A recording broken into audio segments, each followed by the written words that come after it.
Kaixo nere super txiki eta super familiak, zer modu zaudete. Goazen orain aur eta gurasoen arteko konexioari buruz jolasa erabiltzearen 5 estrategiarekin.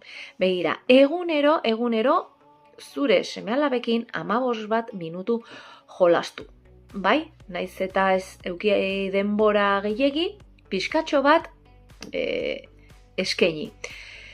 Joko librea ere utzi, ez dena hain estrukturatua, bai? Beti zerbait ikasi behar da, ez. Espontaneitateak horredaka garrantzia. Jolas erabil dezakezu,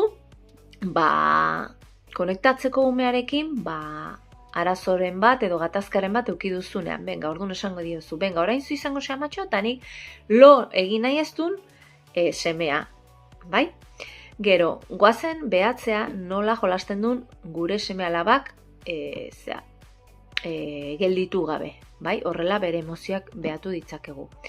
Eta jolasa ez da privilegiorik, ez da sari bat moduan, behar bada. Beraz, adibidez, ez zigortu, benga, jolas gabe, beraien beharra da. Bale?